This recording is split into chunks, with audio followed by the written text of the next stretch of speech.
Greetings, brethren, Donkey here, and I thought I'd show you some of the painting success I've actually had lately. As you know, me making videos has been a very sporadic thing, and that's because I just kind of haven't been able to really find motivation until now. Yeah, so we'll not even talk about any of the old stuff that I was trying to do and whatever, but this actually has caught my attention quite a lot. So you're gonna see more of this for sure. And we'll just start it off right here. As you can see, we have a cannon. And we have ourselves some lovely dwarf crew. I'll zoom in a second. Also, I'm not entirely sure how well this video is gonna go because my stand for the camera is just completely screwed. But hopefully we can make it work anyway. So yeah, this is what I've been up to.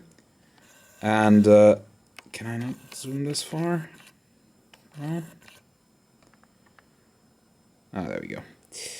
Yeah, and I've really enjoyed this project so far. Hopefully I'll keep enjoying it.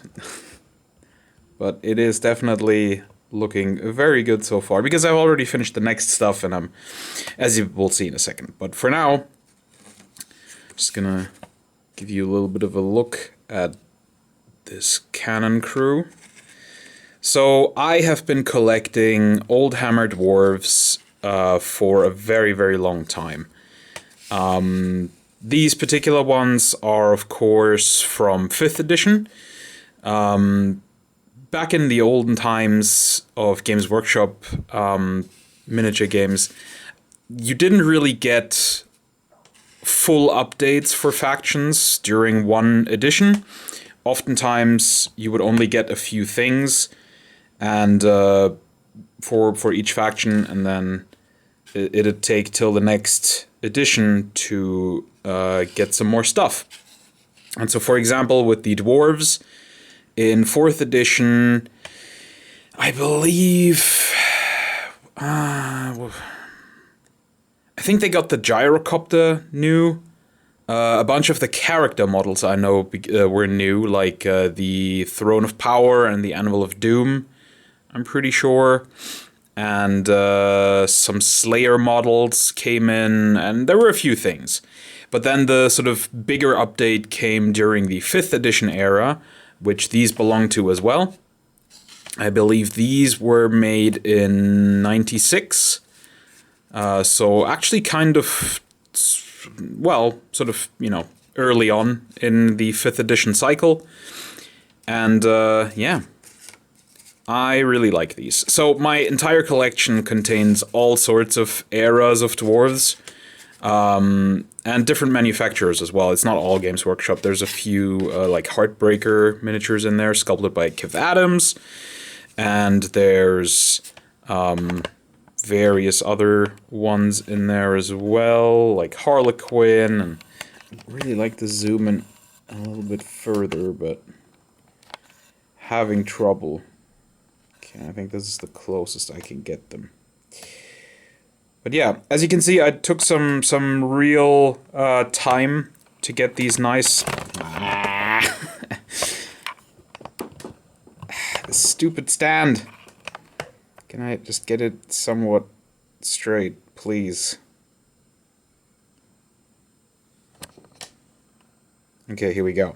So as you can see, I took quite a bit of time on each of these. They all have their eyes painted, which is something I don't usually do, but with these it just kind of felt appropriate, because I've spent quite a lot of money on this collection of dwarves over the years. A lot of it I got sort of cheap in cheap lots, but I did also, for a few things that I was missing in my collection, I spent some silly money. But yeah, very happy with how they came out. I kind of used my sort of Kev Dallimore inspired style for these, just with much brighter colors. Because usually when I do the sort of Kev Dallimore style, as I did with Oathmark and with the Frostgrave miniatures, I tend to go with a lot more muted colors. But with these, I wanted some brighter colors because that to me is just kind of that 90s thing. So this is why this guy has an orange jerkin and purple gloves. Yeah, I kind of just mixed that with the OG 90s style of basing. So I'll probably give a little rundown on how to do them this way at some point. That'll just be too much for the video, I think. So yeah, for now I'll just say that the green I used is the Goblin Green equivalent from Coat d'Arms, which I think they use a very, very similar recipe to the 90s. In terms of the actual color, but the paint itself is a bit more modern, although I'm not super happy with it either, but it's fine. It definitely produces a good green, and yeah, I'm happy with how these came out. Anyway, let me put them aside so I can show you what else I have already painted, because as I said, I have been quite the busy bee when it comes to these dwarves. They've just been such a joy already that I just couldn't stop myself and I just kept painting them. And I also did 9 Slayers. So this one is the first set where if you are an astute collector of Citadel and Games Workshop miniatures, you'll see that they are from different eras. We have some of the 3rd edition Dwarf Slayers here. There's I think one OG like late 2nd edition, so like 85 Slayer with these as well. And then there's a whole bunch of 5th edition ones as well. So this one right here, actually let me zoom in on them so you can see them better. So these two right here are 5th edition. Then I think this one is the OG 2nd edition one, the from 1985, but I'm not 100% on this. Maybe I haven't painted the 85 one yet, but I have one. This one definitely 3rd edition, so is this one, and this one as well. These two are also 5th edition, so they're I think 94 or 96, and then this one again is another 3rd edition. So yeah, things I learned while I painted this batch is 9 of them at the same time is definitely too many. I'm really happy with how they turned out. If I can I maybe trick the camera into zooming in properly? Yeah, look at that. And don't tell me about like I should manually do the focus. I can't do that. I don't understand how this camera works, and it's old and there's no manual for it. It's just I'm gonna have to deal with it. Anyway, yeah, but 9 of them at the same time was just way too much. It took too long, and I started to get kind of bored of them halfway through, especially because they have so much just skin and hair. Those 2 steps just took such a long time that, yeah, I wasn't really feeling them by sort of, by the time I got to the clothes, I was already really hoping I'd be done with them soon. But yeah, anyway, I do really, really enjoy how they came out. I chose to do a few different hues of orange. By the way, this one on the camera does not really show up. This is so bright and vibrant in real life. It looks almost neon. It looks almost like wrong. But anyway, it looks fine on the camera, I guess. Yeah, so I tried a few different oranges, and I'm actually happy with all of them except for these 2.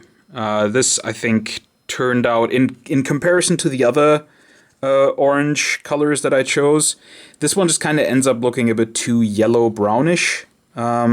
I think they're fine if you just look at them by themselves, like just these 2. Can I get rid of all the other ones? So, like there. Let's get rid of the super bright one as well.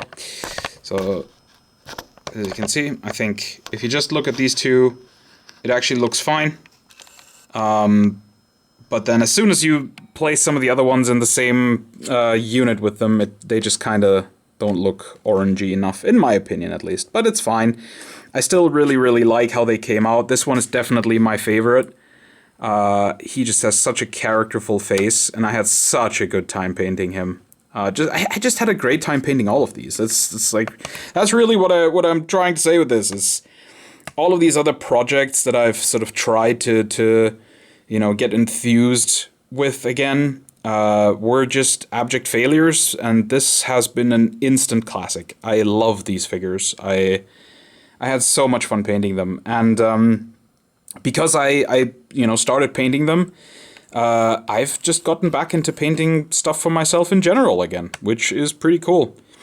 Yeah, I'll put these aside, these Slayers. So far what I have is a cannon crew, and then a unit of 9 Slayers, which eventually, of course, I will upgrade to be much, much larger than that. I have quite a few Slayers. There's still one figure, one Slayer figure that I'm missing, and it's annoying.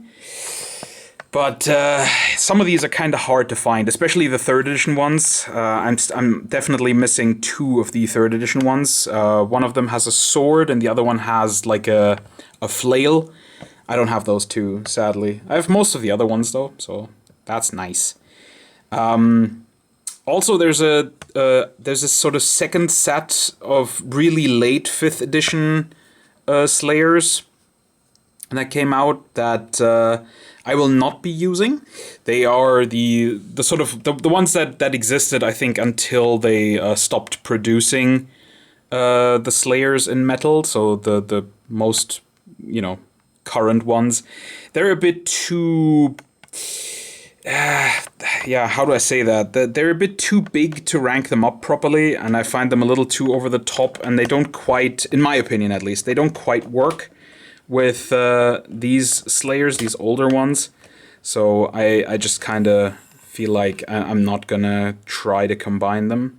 Okay, I'm hoping the stand holds and doesn't keel over right now, because I'm trying to grab what's next on the agenda. So just to give you a quick idea on how I do the painting on these, is I obviously base them up completely.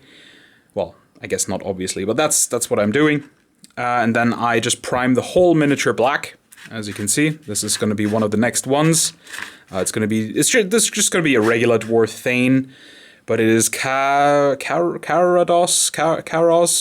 something like that. He's a named king in 4th edition, who then never became a named character again, I'm pretty sure. So, yeah, and then what I do, and this is going to be the next set of figures I paint, then what I do is I airbrush the bases white. And obviously that also, sprays onto the figure a little bit.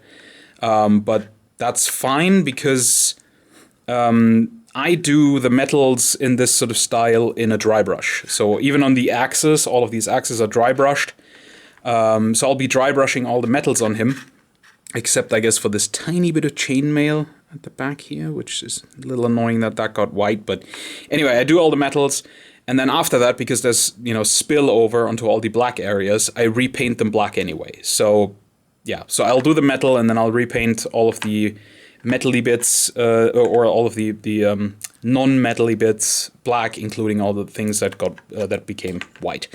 And I have 8 of these. I have a whole bunch of them. They kind of just amassed over the years. I never really tried to get a giant unit of them.